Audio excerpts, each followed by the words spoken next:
Well, afternoon everyone. Thought I'd give you a quick update on the what I'm doing to the tank today. Had a bit of a rescape these last few days. I've done this right side here. I've built this side up, moved these bits out, and created another sort of swim through here, which I'm really pleased with. The hammerhead I've put here for now. I'm not sure if it's going to stay here. And then today I've moved all this lot about and created more of a cave. Because I was fed up with this piece of rock. It just looked like it was plonked on top. Where I'm trying to, I put a piece of, if I zoom in a sec,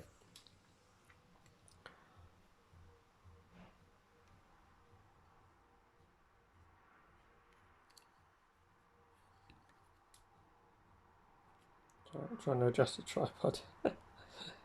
Trying to make these videos. Anyone's got any tips, let me know. It's a nightmare. I'm trying to zoom in and zoom out now. The camera's got a mind of its own.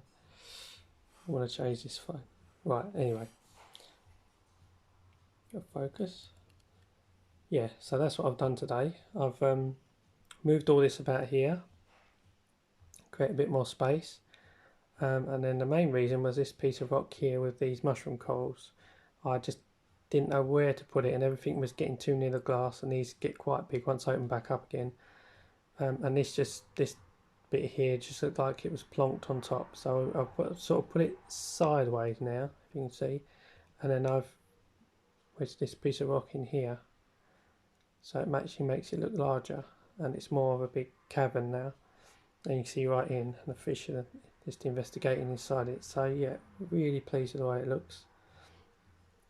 And also the mushroom coral actually now is actually standing more upright, so I'm hoping it will go out better, and it's actually got more space around it, so just got to hope it doesn't upset the hammerhead, but hopefully once it opens it should be about here, as long as it doesn't block too much light as well. But if I do have an issue with the hammerhead, I suppose I could maybe try and put it here somewhere if I can wedge it in a piece, but I kind of like it here. Yeah, so yeah, really pleased with the aquascape, and also I've done it just to just to loosen everything up, because the tank has been running about 8 months, and as you know, hair algae is still an issue. It does look rather messy if I zoom in, but I won't bother doing that. As you see, the green star polyps are really spreading over this piece of rock like crazy, so they're doing really well. The Cordia little garden here is doing well. I'm just letting the Kenya trees grow out. The only one that's still sulking, that hasn't opened for a few days, if it'll let me zoom in, hang on a second,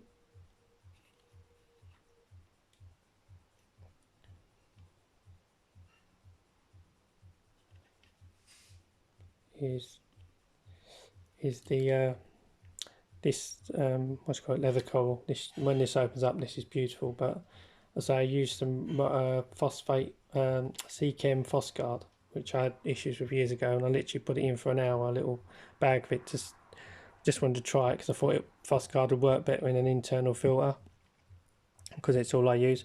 But literally within an hour my corals just closed up completely, so I just pulled it straight out. But since then this one hasn't recovered, so I'm just hoping it's going to come back to its old self eventually. But yeah, just be warned, I don't know why, I've had nothing but bad results with Phosguard, so I'm going to stick with Aquaforest Phosphate Minus. So yeah, that's the main update with the tank anyway. Just zoom out again. That's that's how the tank's looking. So yeah, really pleased with the aquascape. And yeah, so this coral on top here is the main. So I didn't want to do too much with this bit because they see my clowns host it. So didn't want to upset the clowns. And this, yeah, don't know why, but zooming in, this phone's just not picking up good light, is it? It just looks terrible. Anyway, yeah. So overall, really pleased with the outcome. I really like this sort of cave I've created. So just nice little, and you can see to the back of the tank, which I always say, if you put one big block of rock, or you just create sort of mounds or whatever, it sort of looks like you can only see the front of it on a lot of reefscapes, which makes the tank look smaller. Whereas if you create openings like this, where you can actually see through the rock to the back of the tank, and gaps here to see through the back. It actually makes, you can see the tank sort of bigger. It gives you a bit more depth. So that's another reason why I try and create openings and that. Also flow and everything else is an important part. But yeah, really pleased with it today. And right, on the next part, I'm just cleaning out my filter now, so I shall give you a demo, show you what the Tunze, I think it's a 3161 filter is like. So give me a second. Yeah, so anyway, I thought I'd give you a quick look at the Tunze. It's a 3161 filter. That's the main filter box. Whoever designs Tunze, they do seem to cut They do seem to cut corners with filters. And basically the way it works is the pump fits on the bottom here, and then obviously the pump pumps water out, and it sucks the debris through here, and it sucks up through here. So when you got whatever media you got in here, it sucks it down the bottom there, and then pulls it in, obviously, and then blows it out. And then you've got the pump here with a adjuster on top to adjust the flow. I always have it on maximum because it's only a little pump. So got a little flow adjuster there, so I always have it on maximum. But what I don't like, whoever designed these bits, is to fit the pump on, this wire has to bend up. The wire here has to bend up like this. So immediately you're putting stress on this piece here.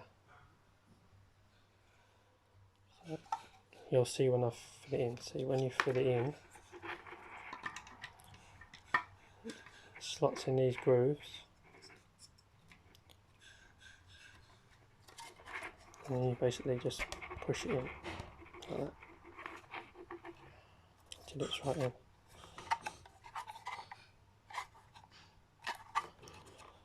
So that's that anyway. So that just slots in like that. And obviously the motor's at the bottom there. So it sucks in, pulls the water in, and then obviously blows it out there. But as you can see, the way it's designed, the cord coming out the motor is now in there, has been bent over and is now forced down the bottom. And now when you put it in the tank, you've then got to bend the wire back up again for it to go up and out of the tank. So you're creating two bends in this wire, which is now putting stress on this piece as well. So sooner or later, one day this wire will give way and split, and then I'll probably throw it away. I mean, obviously it lasts probably a couple of years, but I've had Tunze products before and it split on these pieces. So why they didn't design some kind of a cut out or something here so the wire could just come straight up would be such a neater and better idea, rather than having it pushed in and twisted all like this. Yeah, so that's not a good design. So I just thought I'd share that with you. Yeah, so that's, oh yeah, not the camera. Yeah, so that's basically it. And then all that happens now is you have a grill that goes on top, like so. And what it's supposed to do is through here, it's supposed to surface skim, so it pulls the water in. But the other problem with this Tunze is, so as you see, it's very small. So say I usually I'll leave this bit open here because it sucks up from the bottom, and then I'll put a little piece of, I'll put a bag of phosphate media in here, just a small bag because too much, obviously, aqueous phosphate minus or Phos. Obviously if you use too much, because it's very fine, it will just clump up and you won't get a good water flow through it. So I'll just put a small bag of aqueous phosphate minus in here anyway, or Phos, whatever I've got, and then on top I'll put a little piece of sponge just to trap waste, which it does okay. But what it seems to do, if you look at the levels designed to be about here, it says, which doesn't make sense to me either, because when you put the grill on,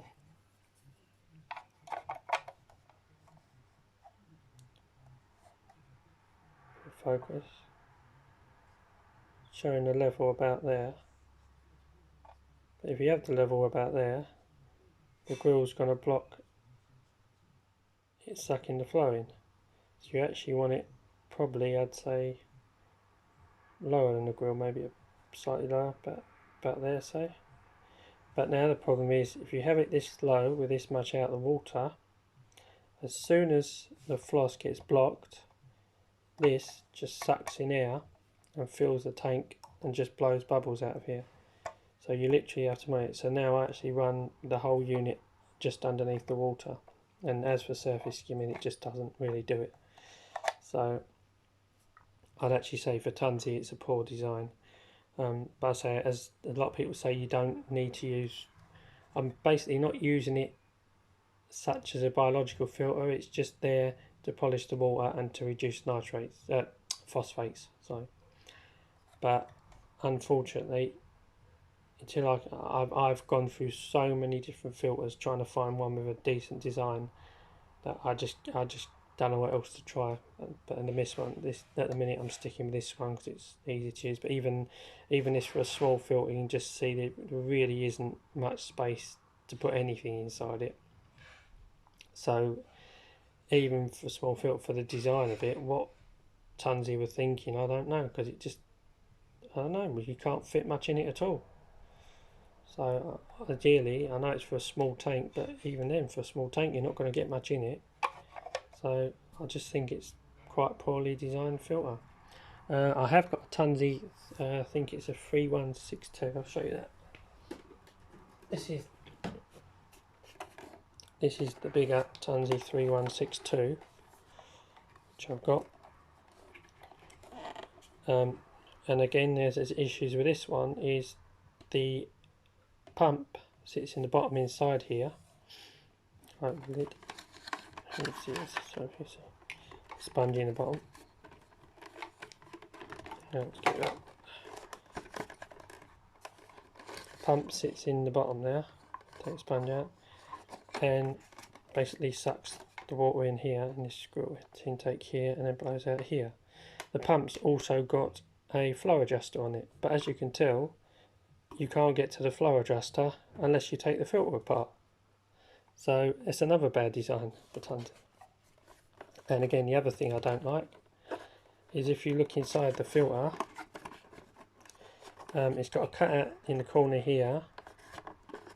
It's got like a bit that slots in the back and with an opening here. And if you've got about a 75 watt heater, you can take this screw off and put a 75 watt heater. Obviously my tank's bigger than what a 75 watt heater would do, so I can't use that bit. So that space it does suck up from the bottom there and pull in as well, because it's got a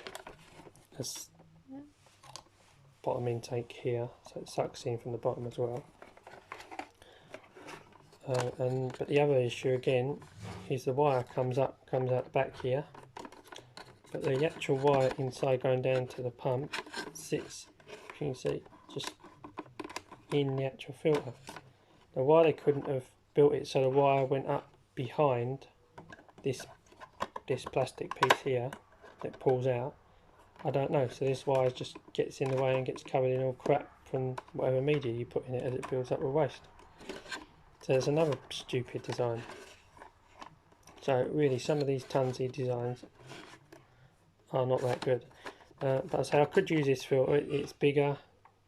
It'll take a lot more media, but I just find it so big and I don't know. It's just big and ugly. But if the tank really needs a boost, I'll put it in the tank. But it does take up quite a bit of space. So as you can see. So yeah, anyway, that's the two tunze filters I have at the minute. I'll just bring the camera down.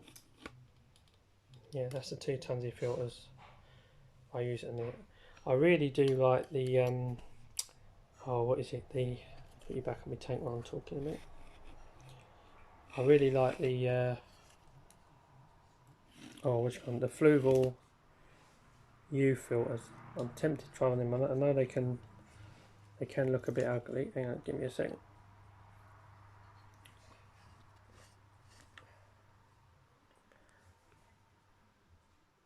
Yeah, so I know I like the design of the fluval U filters because they can obviously be opened from the top and you've got the 2 slots in that. But the only thing with fluval U filters, they'll trap waste and polish water, but I don't really know that they would be able to use phosphate media in them very well.